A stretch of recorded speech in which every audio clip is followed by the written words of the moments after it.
Silent no more. The day his wife read my truth. My name is Naomi Carter, and this is the story of how a man thought he could bury me in silence, how he thought fear would keep me quiet, how he thought I would accept betrayal as my destiny. But silence has a way of turning into fire. And the day his wife got my message, his entire world burned exactly the way he burned me. I still remember the icy February morning in Boston, Massachusetts, when I found the email. An email that wasn't meant for me. A cruel, calculated message written by the man I thought loved me, Ethan Blake. He typed it to his best friend. She won't say anything. She needs me too much. My heart stuttered. Just 3 days earlier, he'd promised he was divorcing his wife. Promised our love meant something. Promised I was his future. But reading that email felt like being buried alive. I sneaked into the bathroom in his apartment, my hands shaking, tears falling silently. I scrolled further. Once I closed this deal, she's gone. She was just convenient. Convenient. Me convenient. That was the moment something inside me snapped. The girl who loved him died in that bathroom, and the woman who would make him regret everything was born. I didn't confront him. Not yet.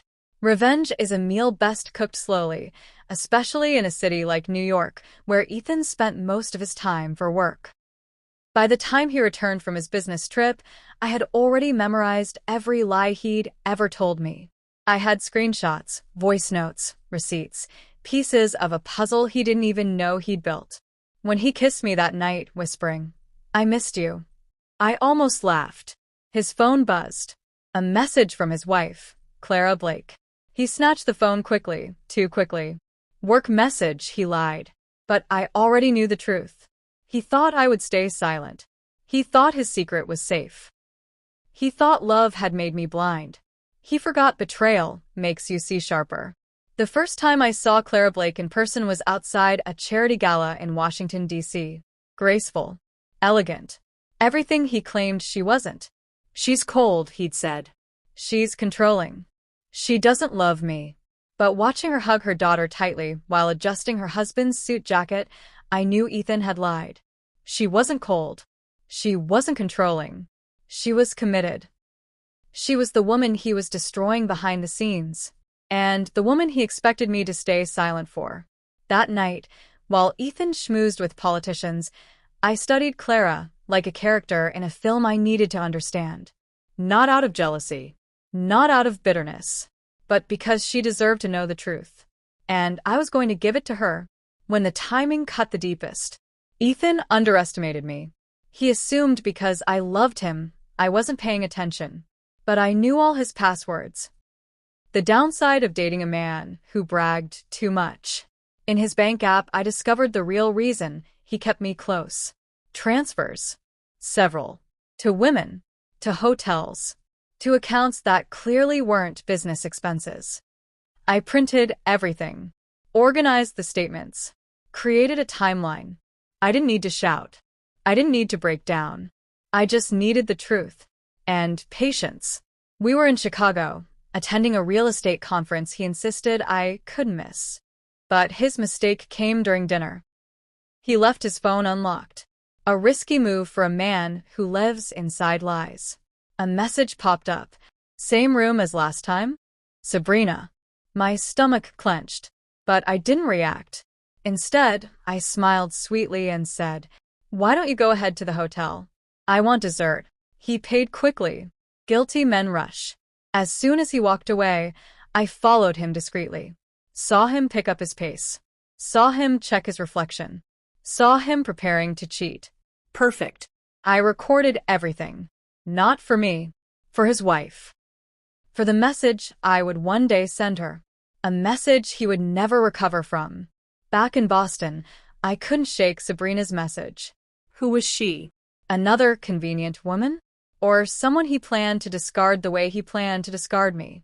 I searched her name through his emails and found a thread dating back 2 years. Pictures of them in Miami. Receipts from hotels in Los Angeles. A plane ticket he bought her to Denver. The same weekend he claimed he visited his brother. My body went cold. This wasn't a mistake. This wasn't a single lapse. Ethan wasn't an unfaithful man. He was a systematic betrayal machine. But something else caught my eye. His emails with Sabrina ended with the same pattern as his emails with me. Don't text my wife. She doesn't need to know. 3 women. 3 lies. 1 man who believed no one would dare expose him. But he wasn't dealing with the old Naomi anymore. Every new woman I discovered was in competition. She was another puzzle piece for his downfall, and I planned to use each one. It was a rainy evening in Philadelphia when the universe handed me my first major weapon. Ethan and I were having dinner when his phone rang. He muted it instantly, but his screen flashed just long enough for me to see the caller ID. Attorney, Wells and Monroe. My breath caught. Not a client, not a colleague, an attorney. His divorce attorney? After dinner, while he showered, I checked his email again and found the document that made my chest tighten. It wasn't a divorce. It was a post-nuptial agreement, one he'd forced Clara to sign after an affair 4 years ago. A post-nup that granted Ethan full control of their assets. If Clara ever committed marital misconduct, he wasn't divorcing her. He was cornering her, setting her up, planning something. I realized then, Clara wasn't just a wife. She was a target, and if Ethan was planning to destroy her life, then exposing him wouldn't just be revenge. It would be justice. Something pulled me to her Instagram page that night. Maybe curiosity, maybe guilt, maybe destiny. But what I saw shattered me. Clara had posted a picture of her daughter's school project, a drawing of a broken heart with the words, "Daddy makes mommy cry." My throat tightened. I'd convinced myself Clara was the enemy, the obstacle between me and Ethan. But she wasn't. She was trapped, isolated, controlled. Suddenly, this wasn't just about exposing him. It was about freeing her. I sent a friend request from a fake account. She accepted within seconds. Her messages were public. Posts about loneliness, about betrayal, about trying to hold her family together. I wiped my tears. For the first time, I felt solidarity, a connection. Ethan had wronged all of us. Me, Sabrina, Clara, and who knows how many more. And we all deserve justice. I didn't expect Sabrina to reply. But the message I sent her, a simple screenshot of Ethan's email calling her temporary, got an immediate response. Meet me. We need to talk. We met at a quiet coffee shop in Atlanta, and the moment she sat down, I saw the exhaustion in her eyes, the heartbreak, the betrayal. "Naomi," she whispered, "he told me he loved me, told me his marriage was just paperwork." I nodded slowly. He told us all the same story. Sabrina leaned closer. "Did he ever mention the investor from San Diego?" I frowned. "No." Her voice dropped. "That investor? He's been laundering money through Ethan's deals. Clara doesn't know. No one knows. But Ethan is preparing to pin it on someone, probably her." My heartbeat skyrocketed. This wasn't just infidelity. This was criminal. And if Clara received my message too early, she'd confront Ethan, and he'd bury every trace of his crimes. But if she received it at the right moment, at the right place, with the right proof, everything would collapse around him. Everything. This was bigger than emotional revenge. This was destruction of a monster. I knew I needed concrete proof. Audio, video, something undeniable. So, I planted a small recorder in Ethan's office in Manhattan, hidden behind a framed photo of him and Clara taken on their 10th anniversary. 3 days later, I returned for it. And what I heard made my blood run cold. Ethan's voice. "Once this deal closes, Clara takes the fall. She signed the post-nup. She'll lose everything. And if she tries to talk, I'll ruin her." A second voice, one I didn't recognize. "And the other women?" Ethan laughed. "They won't talk. They never do." Silence. A chair scraping. Then the sentence that sealed his fate. "Women like that don't fight back." I gripped the recorder, trembling with rage. "Oh, Ethan, you have no idea. because I wasn't staying silent. And when Clara received the message, I was preparing for her. Your empire, your secrets, your lies, everything you built on our pain, would crumble in one cinematic collapse. Sabrina wasn't lying. I confirmed it 2 days later when I dug deeper into Ethan's files. Buried in a folder labeled Consulting, West Coast, was a series of encrypted documents. I decrypted them using a password he once bragged was unhackable. It took me 15 minutes. Inside were contracts linking Ethan to Victor Hayes, a well-known San Diego investor with a reputation that made politicians nervous.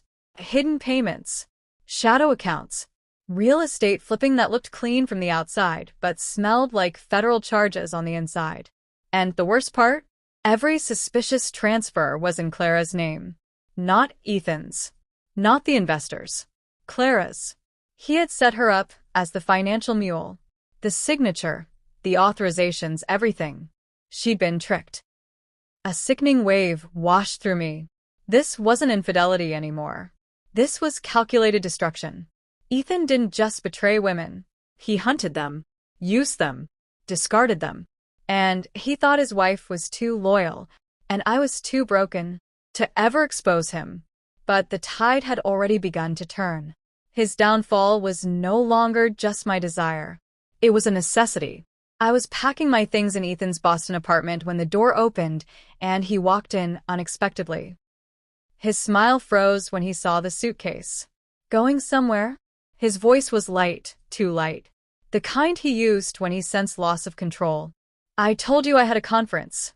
I lied smoothly. He stepped close, lifting my chin with a finger. You look distant. And you look guilty, I whispered. The way his eyes flickered, the tiny panic he tried to hide, was confirmation enough. Naomi, he said sternly, you're acting strange. If something's wrong, tell me. Oh, Ethan, if you only knew. But I couldn't reveal anything yet. Not until every piece of evidence was secured. Not until Clara was armed with truth. Not until his destruction was guaranteed. So I leaned in, kissed his cheek, and murmured, You worry too much. He smiled, relieved. And in that moment, I realized the greatest power I had. He still believed I was his victim. And that belief would blind him long enough for me to end him. I flew to Seattle that night to meet someone I never imagined I'd ever team up with. Ethan's first mistress, a woman named Riley Jensen. A former corporate analyst he'd ghosted 5 years earlier. Sabrina had found her. I arranged the meeting. Riley walked in first, sharp jawline, neat bun, cold eyes. She sat across from me and wasted no time. What do you want? I slid Ethan's financial documents across the table. She examined them. Her face drained of color. He used my identity in this, she whispered. He forged my e-signatures. I nodded slowly. I think he did it to multiple women. She looked at me then, really looked, and for the first time, her eyes softened. You're planning something big. I'm planning justice. Riley leaned in, voice low. I have emails that can destroy him and connect everything to Hayes. Perfect. Another puzzle piece. Another ally. Another woman he underestimated. By the time the meeting ended, we were united. This wasn't a revenge story anymore. This was a rebellion. I returned to New York with a carefully structured plan, one that involved timing, precision, evidence, and Clara receiving my message at the exact moment it would destroy Ethan publicly. But the plan almost collapsed. Clara called me from Ethan's phone. When I picked up, she said quietly, Who is this? A chill ran through me. Naomi Carter, I answered. There was a pause. A long, painful, knowing pause. Then she whispered, I thought so. My pulse pounded. This wasn't the time for confrontation. If she went to Ethan with suspicions now, he'd erase everything. I had to keep her calm, confused, but silent. So I said, I'm a colleague of Ethan's. He must have pocket-dialed you. Another silence. Then a soft exhale. A broken one. I don't know who to trust anymore, she murmured. Not accusing. Not angry. Just defeated. My heart cracked for her. Soon, Clara. Soon you'll know the truth. And you won't fight alone. The opportunity arrived wrapped in irony. Ethan invited me to a business banquet in New York City, a gala attended by investors, board members, partners, and his wife. He wanted me there as a silent ornament. He wanted Clara ignorant and elegant. He wanted every woman he'd manipulated to remain invisible. He had no idea the gala would become the theater of his destruction. Because Sabrina would be there, Riley would be there, Clara would be there, and I would be there with the recordings, the financial documents, the forged signatures, the post-nup, the emails, the evidence linking him to Hayes, and the final message, a message that would not go to Clara privately, but publicly, in front of cameras, in front of the board, in front of the entire ballroom. Ethan wanted a stage that night. He just didn't know he'd built it for his own execution. The morning of the gala felt like the calm before a hurricane. I sat in my small Boston apartment, evidence spread across my table like scenes from a crime drama. Every recording, every document, every betrayal. My phone vibrated. Riley, we're ready. Sabrina, say the word. I stared at Clara's Instagram profile. Her smile tight, her eyes hollow. A woman holding her life together with threads Ethan kept cutting. Tonight, those threads would be replaced with steel. I uploaded the files into a secure shared drive. Password protected, time-stamped, ready for execution. Then I drafted the message that would flip her world upside down, but set her free. Clara, I'm not sending this to hurt you. I'm sending it so you never hurt again. Your husband is not who he pretends to be. These files will show you everything. But I wouldn't hit send yet. Not until the exact second it would destroy him publicly, legally, socially, and professionally. Tonight wasn't about revenge. It was about justice. Not petty justice. The kind that rewrites destinies. The gala was held at the Waldorf Astoria in Manhattan, all chandeliers and flawless marble floors. Ethan arrived with me on his arm. The role he expected me to play. Beautiful, silent, obedient. Clara arrived 15 minutes later. Her green satin dress shimmered under the lights. But her eyes told a different story. A woman carrying storms in her ribs. Ethan kissed her cheek like a politician greeting a stranger. She smiled back with the elegance of a queen hiding a bruise. My chest tightened. Riley blended into the crowd like a shadow. Sabrina slipped in quietly, her face unreadable. We exchanged no looks, no nods. Our unity was invisible. Ethan wouldn't see it coming. He strutted through that ballroom like a king, unaware we were pulling the throne out from under him. When he introduced me to business partners as a friend helping with a project, Clara's eyes lingered on me a moment too long. Not suspicion, recognition. A silent understanding women share when they sense the same wound. I knew then she was ready, even if she didn't know it yet. During dinner, Ethan excused himself for a phone call. Perfect timing. Riley approached Clara first, subtly, gracefully. Mrs. Blake? I think you dropped this. She handed Clara a folded note. Clara frowned, opened it, and her eyes widened as she read. You deserve the truth. 11:43 p.m. Check your phone. Clara looked around, confused, unsettled, but silent. Sabrina took the second step. She accidentally bumped into Ethan's business rival, whispering something about Ethan's unusual financial transfers. Within minutes, murmurs spread across tables like smoke under a locked door. Then the power move.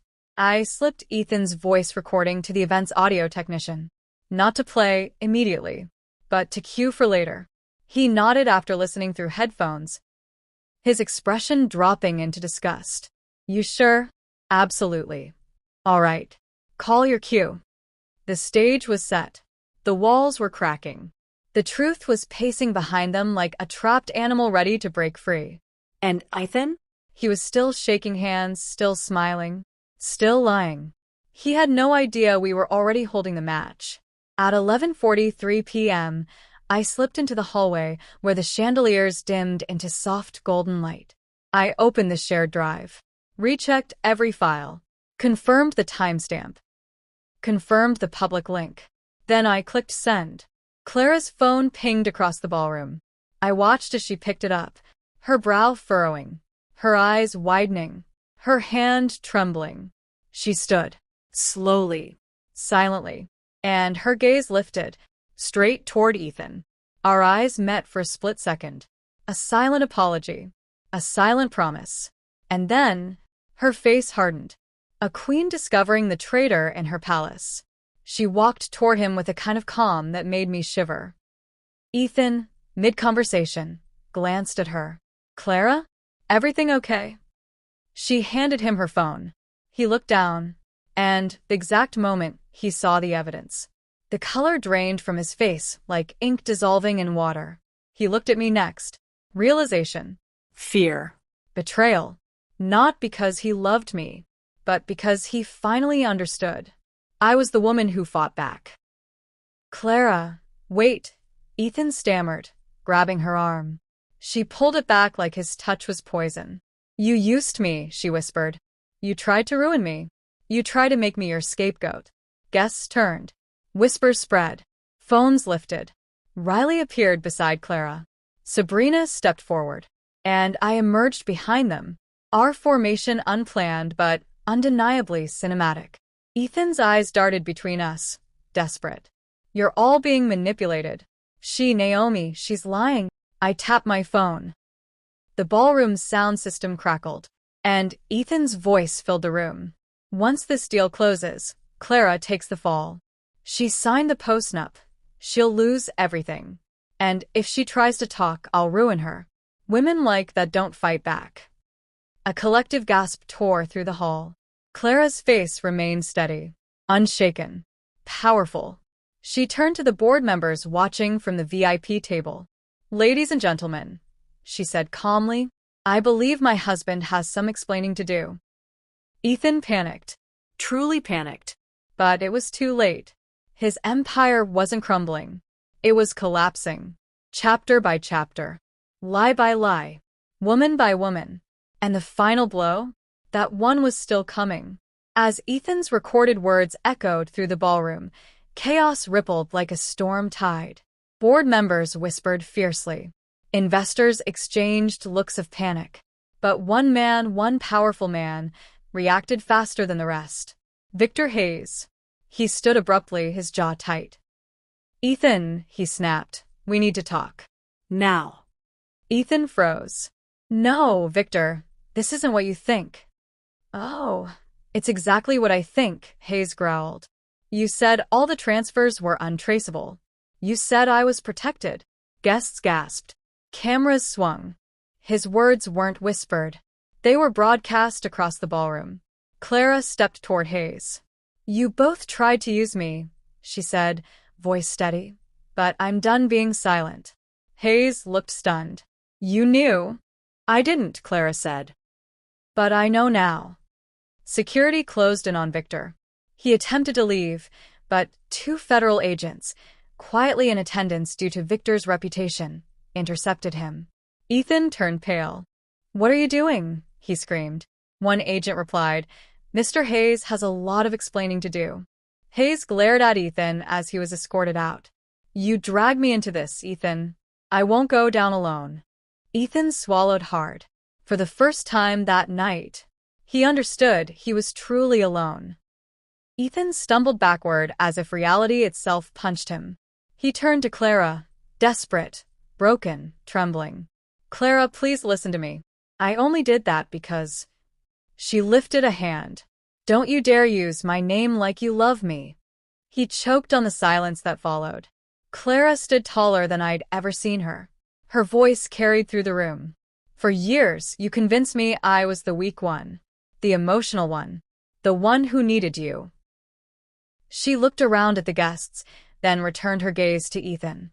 But tonight I realized the truth. The only weak one was you. A man so terrified of losing control that he destroyed every woman who trusted him. Her words landed with the force of a gavel. The crowd murmured, moved. Some nodded. Some wiped tears. Ethan reached out again, voice cracking. Clara, I can fix this. I can fix us.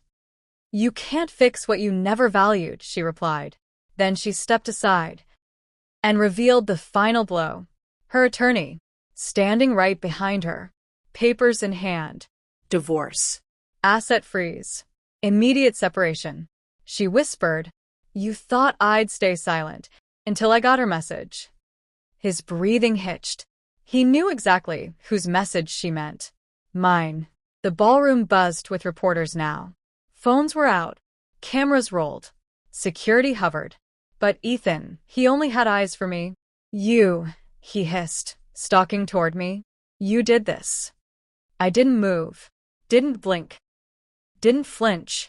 You lied to me, he shouted. I tilted my head slightly. No, Ethan. I just didn't let you keep lying to me. He scoffed, desperate. You think this ends me? I'll recover. I always recover. Riley stepped forward. Not from identity fraud. Sabrina stepped forward. Not from financial manipulation. Clara stepped forward. Not from attempted spousal sabotage. And then me. The final piece. I held up a small flash drive. The recordings you made in your office. I uploaded them to the board minutes ago. He blinked. Confused. Shocked. You recorded me? You recorded yourself, Ethan. I replied calmly. I just collected your truth. His knees seemed to weaken. He staggered backward, face ashen. Everything he had ever built was now burning, and every woman he'd hurt was holding a piece of the match. Security escorted Ethan to a private room, but the board chair, a stern woman with ice-gray hair, stopped them. Release him, she commanded. Ethan exhaled in shaky relief. Thank you, Margaret. You misunderstand. Her voice cut sharply. Then she looked at Clara. Mrs. Blake, we've received the files. Everything has been reviewed by legal counsel. The board unanimously agrees that you are the rightful financial steward of the Blake Group. Ethan froze. What? No and no. She can't run this company. Margaret faced him with cold precision. She already has. For years. You used her name, her reputation, her credit, and her trust. She lifted a single sheet of paper. Effective immediately, you are removed as CEO for misconduct, fraud, and breach of fiduciary duty. Gasps filled the room. Ethan shook his head wildly. This is insane. I built this company. Margaret stepped closer. No, Ethan. You built a kingdom from stolen bricks. Clara stepped beside her attorney, voice strong. And now the rightful owner is reclaiming every piece. It wasn't petty revenge. It wasn't impulsive. It was justice. Poetic. Inevitable. Complete.